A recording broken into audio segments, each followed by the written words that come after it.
Hai kawan pajak Sibolga, bertemu lagi di podcast episode kedua KPP Pratama Sibolga. Pada kesempatan kali ini adalah kesempatan yang sangat spesial. Kenapa? Karena kita kedatangan bintang tamu kita, Bapak PLT Kakanwil DJP Sumatera Utara 2 yang juga menjabat sebagai Kakanwil Sumatera Utara 1. Apa kabar Pak Edi? Baik, Alhamdulillah. Apa kabar kawan pajak Sibolga? Salam sehat selalu semuanya. Gimana nih Pak tadi penerbangannya? Lancar atau ada sedikit turbulence? Alhamdulillah menyenangkan, lancar, pemandangannya juga luar biasa. Cantik lah pokoknya. Cantik Ya. Ini kesempatan pertama ya ke Sibolga Pak? Kalau ke Pinang sorenya yang kedua kali. Sebelumnya kan saya pernah ke Sinubuan, tapi Sibolga ini pertama kalinya. Ya, lewat Pinang Sore berarti. Ya, dan ini kota terakhir di Sumut 2 yang saya kunjungi. Gimana Pak kesan pertamanya datang ke kota Sibolga itu? Kesannya karena ini wilayah yang berdekatan dengan pantai ya, pasti indah ya. Dibandingkan Sumut 1, indah lah pasti pantai. Nyaman, tadi sempat Jumatan di sini juga nyaman masjidnya. Oh, di Masjid Agung. Masjid Agung ya. Oke. Nyaman lah intinya. Alhamdulillah. Kantornya juga ya insya Allah bersih, bagus. Ya, menarik lah. Menarik ya Pak. Oke, terima kasih undangannya ya. Ya, kesan pertama begitu menggoda ya Pak ya. Ya, mudah-mudahan selanjutnya demikian. Ya. Oke. Gini Pak, kalau boleh tahu kan Bapak sekarang dengan rutinitasnya ini sangat sibuk ya. Sudah menjabat sebagai PLT Kakanwil DJP Sumatera Utara 2, menjabat juga sebagai Kakanwil DJP Sumatera Utara 1, sekaligus sebagai Bapak Kepala Rumah Tangga. Kira-kira pembagian waktunya ini gimana nih Pak? Dengan keluarga, dengan pekerjaan, apa masih bisa work-life balance begitu Pak? Ya kalau untuk work-life balance harus ya, karena memang kesibukan pasti ada, apalagi sedang memegang di dua wilayah. Tapi intinya memang karena amanah yang harus kita lakukan, ya insya Allah bisa membagi waktu dan memang agak lebih mengurangi beban kita adalah ternyata kan sekarang kita bisa work from anywhere ya. Kementerian Keuangan salah satu kementerian yang pionir mengadopsi cara kita bekerja ya, dengan kita kemarin dipaksa pandemi 2 tahun. Teman-teman kan semua merasakannya ya, mungkin nggak hanya di Kementerian Keuangan Direktorat Jenderal Pajak, tapi mungkin hampir di semua lini pun merasakan. Sehingga kita memanfaatkan banyak teknologi dengan itu. Termasuk cara kita bekerja nih kan. Jadi dengan memegang banyak tempat gitu ya, berkunjung ke banyak tempat tidak harus menyurutkan pekerjaan kita. Karena pun alhamdulillah kita bisa melakukannya di mana saja sekarang. Karena ada kemajuan teknologi, kita ketemu juga bisa lewat virtual, mengerjakan beberapa berkas juga sekarang juga kita bisa kerjakan secara online dalam perjalanan. Jadi insya Allah bisa berjalan lah ya. Telepon juga aman, yang penting dimanapun asal ada sinyal, insya Allah bisa berjalan. Masih bisa. Ya dengan keluarga juga begitu. Ya semua sama ya, ketika kita memilih sebagai seorang PNS, dimanapun kita harus siap ditempatkan. Jadi keluarga juga harus bisa menyesuaikan diri lah gitu ya. Jadi kebetulan juga anak-anak juga sudah cukup dewasa gitu. Kebetulan istri saya ikut keluarga dengan saya kemana-mana ya, dan menikmati betul ya ketika kita berada di daerah seperti sekarang. Dan mungkin kalau kamu cek IG-ku kan saya tidak hanya di kantor aja, tapi bekerja dengan di mana-mana meninjau wilayah seperti sekarang ini. Saya niatkan betul untuk melihat anak-anak saya di lapangan. Supaya tadi kita diskusi melihat bagaimana mereka bekerja, bagaimana melaksanakan tugasnya, apa kendala-kendala di lapangan, apa yang bisa saya fasilitasi dan kita sama-sama mencari jalan keluar kalau itu ada problem di sana. Jadi paling tidak kan saya juga mesti paham wilayahnya ya kita semua. Jadi ketika kita mengambil satu keputusan, paling tidak kita betul-betul paham wilayah kita seperti apa dan juga apa yang harus kita lakukan. Kira-kira kayak gitu. Pekerjaan lah ya Pak. Ya pasti ya. Jadi saya juga harap teman-teman juga demikian. Apapun bidang tugasnya, pengenalan wilayah, apalagi kita di Direktorat Jenderal Pajak di lapangan itu sangat penting. Yang kita sebut dengan knowing your taxpayer itu sangat penting karena memang kita bekerja berdasarkan pergerakan ekonomi kan. Jadi memang kita harus betul-betul bisa memahami ekonomi wilayahnya. Kalau ini kayak Sibolga gitu ya, apa ekonominya, kue ekonominya ada di mana, naik atau turun karena semua berada di situ. Itu kira-kira. Jadi menurut Bapak perkembangan pajak di Indonesia sekarang ini gimana nih Pak? Apa ada kemajuan dari tahun-tahun sebelumnya? Yang pasti selalu ada, karena kita pun kalau di Direktorat Jenderal Pajak reformasi itu hampir beberapa kali kan kita lakukan. Kenapa perlu? Karena memang dunianya dinamis. Ya kan, dunianya dinamis. Pajak itu kan tulang punggung negara. 80% penerimaan APBN kita itu dari pajak. Otomatis pajak itu sangat ikut pada pergerakan ekonomi. Ya, saya ikut pada pergerakan ekonomi. Jadi betul-betul kita mesti dinamis, karena ketika ekonominya dinamis, seperti contohnya tahun lalu aja, ketika kita mengalami pandemi, ekonominya sangat tertekan gitu kan, pasti pajak sangat tertekan di situ. Makanya mesti ngikutin ya, pajak itu mesti mengikutin dan pasti berubah dinamis. Reformasinya pun demikian, mulai dari peraturan karena tadi ekonominya bergerak berbeda tiap beberapa tahun juga berubah. Jadi pajak itu demikian, pasti mengikuti karena tadi dia mengikuti ekonomi. Jadi reformasinya selalu akan dinamis dan berjalan mengikuti perkembangan. Contoh terakhir misalnya ketika kita bergerak di ekonomi digital, ya kan, Indonesia ketika pandemi ekonomi digitalnya tuh tinggi banget. Kemarin juga begitu. Nah, alhamdulillah perpajakan kita meresponnya kan juga dengan sangat luar biasa dengan Undang-Undang HPP misalnya kemarin, di mana kita mengakomodasi, kita bisa kolek untuk bagaimana pemerintah bisa merespon dunia digital dengan baik. Jadi di Undang-Undang HPP pun kita juga direspon dengan baik. Bagaimana Indonesia bisa memajaki seperti Google, Facebook, kemudian yang lain-lain yang sejenis itu. Itu salah satu bagian penting bagaimana perpajakan Indonesia ternyata luar biasa perkembangannya dan menjadi contoh sekarang dari beberapa negara lain. Meskipun masih tetap berkembang ya, tapi saya rasa perkembangannya sangat signifikan ya, sangat signifikan dibandingkan mungkin beberapa tahun lalu. Oke. Jadi ini ya Pak ya, kan tidak semua masyarakat pro akan kebijakan pajak yang diterapkan oleh Direktorat Jenderal Pajak. Jadi bagaimana Direktorat Jenderal Pajak ini menyikapi pro dan kontra yang terjadi di masyarakat, Pak? Ya, pajak itu di mana-mana pasti akan menimbulkan pro dan kontra, banyak yang namanya pajak.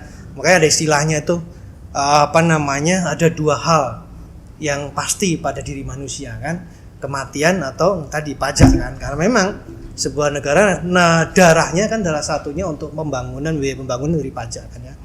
Makanya tadi kayak perkembangannya mesti mengikuti dan pasti pro kontranya ada. Makanya tugas kita ya seperti sekarang ini kita salah satunya mendiskusikan, memberikan pemahaman kepada masyarakat khususnya pentingnya pajak untuk pembangunan itu sangat dilakukan. Makanya kita kalau di Direktorat Jenderal Pajak kan segmentasinya juga berbeda kan. Ada teman-teman melakukan kegiatan untuk memahamkan perpajakan atau ekonomi aja Kementerian Keuangan ke sekolah-sekolah. Jadi mulai dari usia dini gitu ya. Jadi mulai dari usia dini ada tuh, mulai dari SD, SMP, SMA, perguruan tinggi. Kemudian ada juga nanti yang kalangan menengah UKM misalnya, dari dia mulai level entry. Juga beda juga nanti yang ke level perusahaan, level ke yang lebih major. Jadi segmentasinya ada. Tujuannya tadi bagaimana kita bisa menginklusikan itu memasukkan pemahaman pajak itu kepada seluruh masyarakat. Meskipun pasti tetap ada pro dan kontranya kan, karena tadi makanya pajak itu lebih sering dikatakan bersifat memaksa. Tapi dalam perkembangannya di Indonesia pun ya kita juga kayak kita melakukan pendekatan untuk teman-teman UKM gitu kan ya. Nah, kita punya program yang Business Development Service. Di situ kan kita nggak pernah ngomong pajak, karena kita tahu apa? Kita mesti memberikan pemahaman dari awal supaya tadi dia betul-betul merasakan negara hadir di situ, ya kan? Negara hadir di situ mulai apa? Mulai melakukan pendampingan dia dari awal sehingga nanti usahanya berkembang. Kalau usahanya berkembang kan otomatis dia akan memberikan kontribusi positif bagi ekonomi Indonesia. Nah, otomatis nanti kan pajak pasti akan ada di situ untuk dia. Nah, dia merasa negara hadir kayak gitu. Terus juga bagaimana kita mendidik anak-anak sekolah ya. Karena teman-teman ada kegiatan TGTC ya, ke kampus juga begitu. Itu memberikan pemahaman mulai dari usia dini bahwa ada kewajiban sebagai seorang warga negara untuk ikut berkontribusi bagi negaranya. gitu saya, karena dia kan akan menjadi future taxpayer gitu, supaya tadi mengurangi sedikit mungkin terjadinya distorsi dan terjadinya tadi pro dan kontra, meskipun tetap ada pasti, tapi tugas kita bagaimana untuk memperkecil itu kan ya, dan juga memberikan deterrent effect bagi masyarakat, gitu sih kira-kira. Jadi mungkin kedepannya kurikulum tentang perpajakan bisa dimasukkan ke sekolah-sekolah mungkin ya Pak ya? Sudah ada sekarang, ya, sudah mulai ada kan di beberapa kurikulum sekolah dasar ya. Yang kita sebut inklusi perpajakan. Jadi ada beberapa materi yang di situ di dalamnya mulai disinggung terkait perpajakan, pembangunan, kemudian APBN gitu. Kan nggak harus menginklusikan atau mengajar pajak, kan nggak harus letterlock bicara pajak kan. Misalnya anak SD diajar PPh, PPN juga nggak gitu-gitu amat gitu. Tapi paling tidak dia mengerti bahwa negara ini untuk maju berkembang pembangunan perlu biaya kan gitu ya. Dari situ cari mana dapat biayanya. Nah, salah satunya dengan tadi negara mengambil pajak dari masyarakat kayak gitu-gitu. Itu menginklusikan, intinya memasukkan cerita-cerita yang menyadarkan, memahamkan pada anak-anak bahwa pajak ini sangat penting untuk ikut berperan serta untuk pembangunan. Ya, dan dia mulai dari usia dini harus dilekatkan dari pikirannya. Kayak kita mempelajari ilmu ini loh, Neuro Language Programming NLP. Itu kan mesti diulang-ulang, kayak kita ngajarin anak kecil bagaimana dia beribadah, bagaimana dia makan aja, dan mesti berulang-ulang. Sama dengan mengajari dia pajak untuk mengingatkan bahwa ada kewajiban warga negara untuk pembangunan, untuk dia aktif membangun negara dengan berperan aktif untuk itu, salah satunya dengan menyisihkan sebagian penghasilannya untuk pembangunan untuk masyarakat lain secara bergotong royong, mesti diulang-ulang. Nah, makanya kayak ilmu itu mengulang-ulang supaya dia melekat di otaknya. Harapannya nanti ketika dia dewasa, dia punya tanggung jawab yang dia sudah harus pahami. Gitu kira-kira. Salah satu program Direktorat Jenderal Pajak tahun ini kan yang paling anyar itu program pengungkapan pajak secara sukarela atau PPS. Itu bagaimana ekspektasi atau harapan dengan realisasi di lapangan? Apakah sudah memenuhi harapan dari Direktorat Jenderal Pajak sendiri? Oke. Secara hasil alhamdulillah nasional itu lebih dari ekspektasinya. Melebihi ekspektasinya karena tadinya ya memang kita tentunya ya PPS ini kan ya orang sering sebut sebagai tax amnesty jilid kedua. Ya, memang dia namanya pengungkapan sukarela, tapi orang bilang ya mirip-mirip tax amnesty jilid 2 dengan beberapa kriteria dan berbeda. Harapan kita kan awalnya paling tidak ini yang belum ikut TA kemarin atau yang sudah ikut TA tapi kurang misalnya gitu boleh mengungkapkan kembali. Tapi ternyata alhamdulillah masyarakat antusiasme luar biasa. Dan kemarin berkat kerja keras kita semua, teman-teman dan seluruh, tidak hanya Direktorat Jenderal Pajak, menurut saya seluruh masyarakat, asosiasi ikut berperan serta nih untuk mensukseskan program ini. Karena tadi ini bagian penting untuk, kalau saya sering sebut ini untuk kita move on sebetulnya. Move on kenapa? Supaya ke depan ini kita mudah untuk berusaha dan melakukan banyak hal. Karena apa? Kemarin kan diindikasi bahwa dengan Indonesia memiliki banyak perangkat baru, contohnya dengan kita punya undang-undang Perpu 1 kemarin, kan itu semua informasi penting di negara ini, keuangan dan lain-lain kan masuk ke Direktorat Jenderal Pajak. Plus ada EUI, Automatic Exchange of Information, tuh lebih dari 100 negara di dunia itu wajib melakukan tukar-menukar data dengan Indonesia, dan itu sudah terjadi. Otomatis hampir semua informasi yang ada di dunia terkait keuangan dan lain-lain itu masuk dalam satu tempat. Otomatis bagi orang yang belum pernah mengungkapkan hartanya dan tidak lengkap di dalam SPT-nya, pasti ada gap lah di situ. Nah, ini adalah jalan keluar bagi Indonesia, bagi semua orang untuk bisa move on. Dengan cara apa? Ya ungkapkan saja. Tentunya yang mengungkapkan itu ada tadi biaya pengungkapannya gitu ya. Makanya program PPS itu, dan alhamdulillah direspon masyarakat dengan baik. Ya, kita nasional itu sampai sekitar 60 triliun. Itu luar biasa ya, meskipun ya pasti lebih rendah dari TA ya, tapi dari segi capaian ini termasuk yang sangat menggembirakan. Sumatera Utara ya, Sumatera Utara di Sumatera Utara 1 itu sampai 3,5 triliun. Itu 18% dari penerimaan brutonya. Di Sumatera Utara ini kalau nggak salah sekitar 700 miliar, itu hampir 20% dari penerimaan bruto. Itu luar biasa menurut saya. Artinya antusiasme masyarakat untuk sama-sama membangun Indonesia ke depan dengan move on. Harapannya tidak terjadi dispute lagi dengan data yang ada di Direktorat Jenderal Pajak. Itu terjadi gitu, karena masyarakat betul-betul menyadari pentingnya program ini. Jadi tingkat keberhasilan alhamdulillah cukup tinggi gitu ya. Dengan penerimaan kita juga bagus. Masa lalumu sudah bersih lagi. Ya gitulah, ini kita masih move on gitu ya. Kalau nggak move on kan kita akan ada terus dispute di situ. Dan juga untuk mengungkapkan kalau tidak ngikut program ini kan tarifnya lumayan besar. Pasal 17 yang maksimal bisa 25% kan. Kalau ini kan sudah ada tarif yang jauh lebih rendah. Memang pasti lebih mahal dari TA1 ya, pastilah ya itu. Ya kan nggak mungkin dia lebih murah, nggak mungkin disamakan, dan lebih nggak akan mungkin karena nanti nggak ada tidak ada keberpihakan atau tidak ada keadilan dengan yang pertama ya, makanya dia pasti lebih mahal. Tapi alhamdulillah masyarakat memanfaatkan dengan baik, dan kita Sumatera Utara ini termasuk nomor 1 dari peringkat PPS untuk luar Jawa.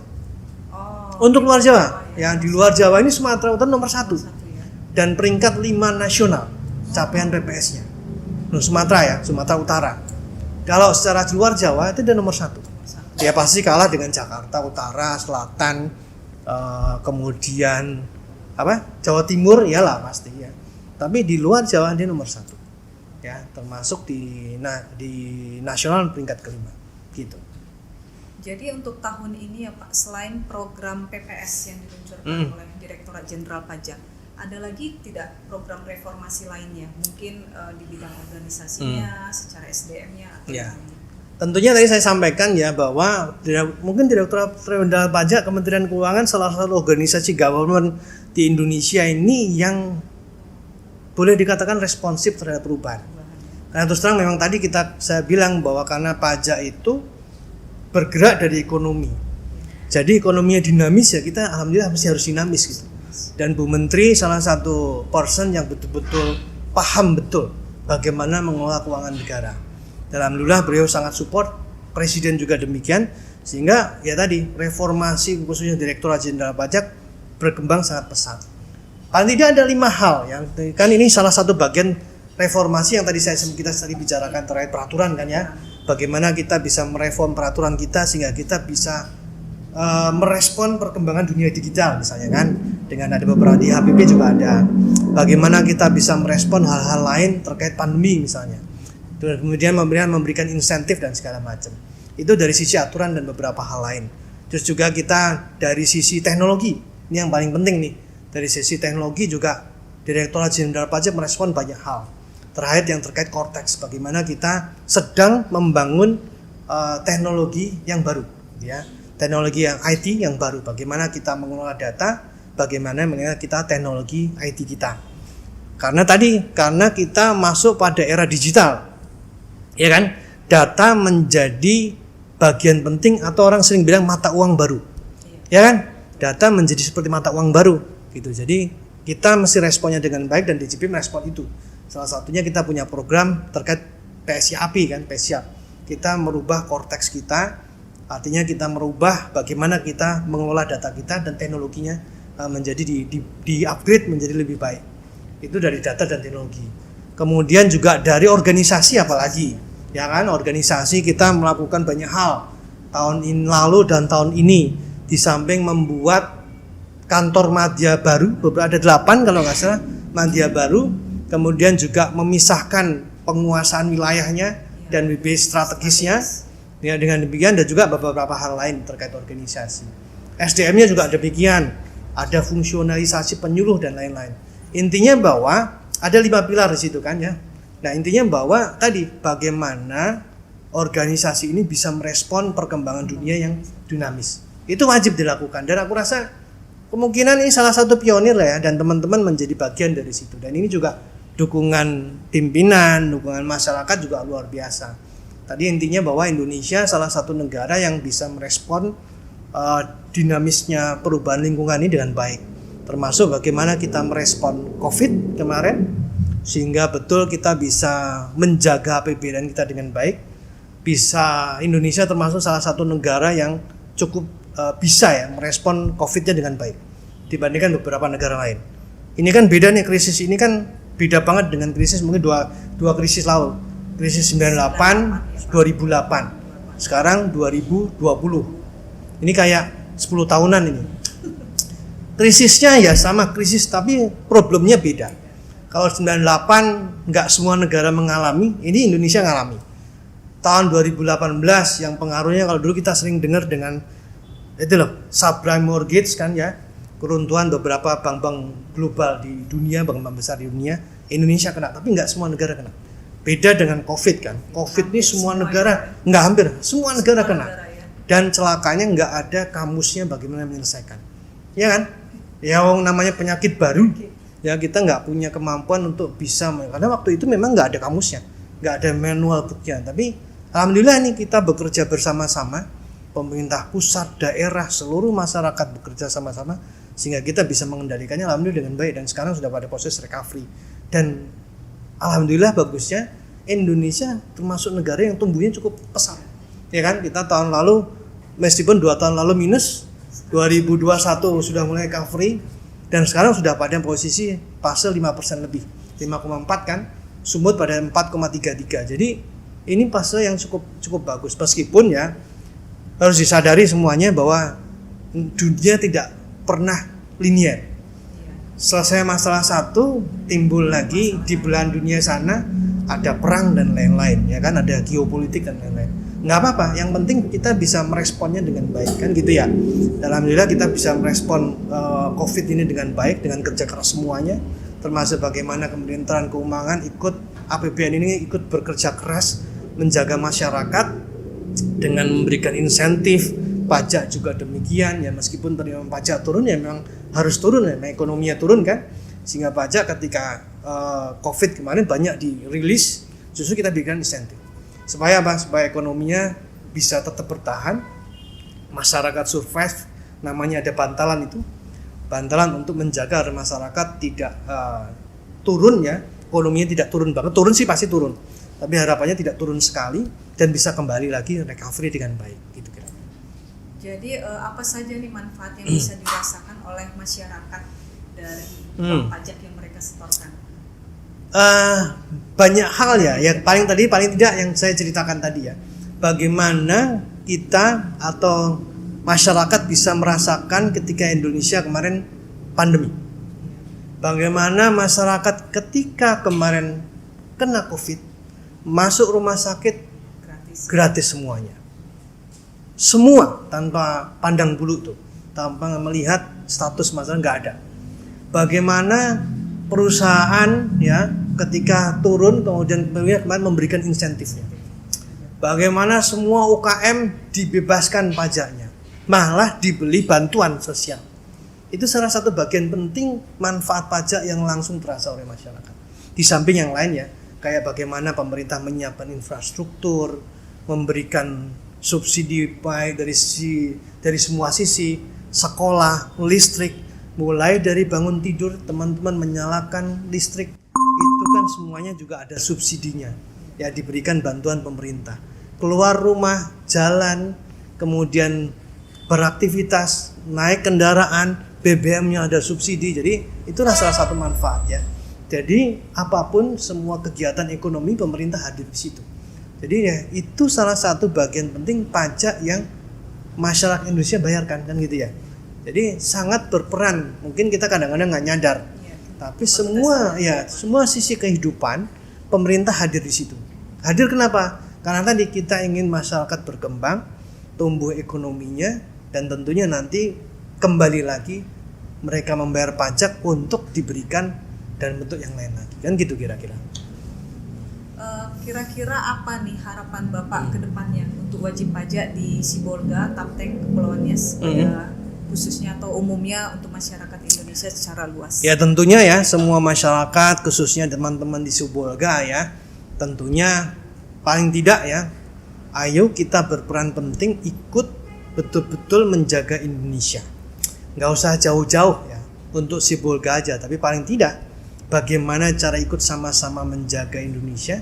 Ya tadi salah satu peran penting untuk bisa Anda berperan untuk pembangunan, di samping tadi usaha Anda tumbuh berkembang, tapi jangan lupa kita semua punya kewajiban untuk saling berbagi kepada sesama. Salah satunya untuk dengan cara kita membayar pajak. Ikhtiarkan aja nih sebagai sedekah untuk negara. Karena apa?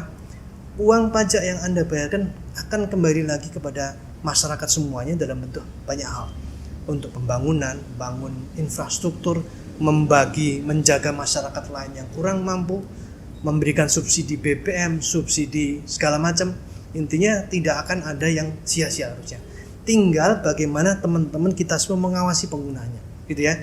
Jadi makanya bayarkan pajaknya, awasi penggunaannya.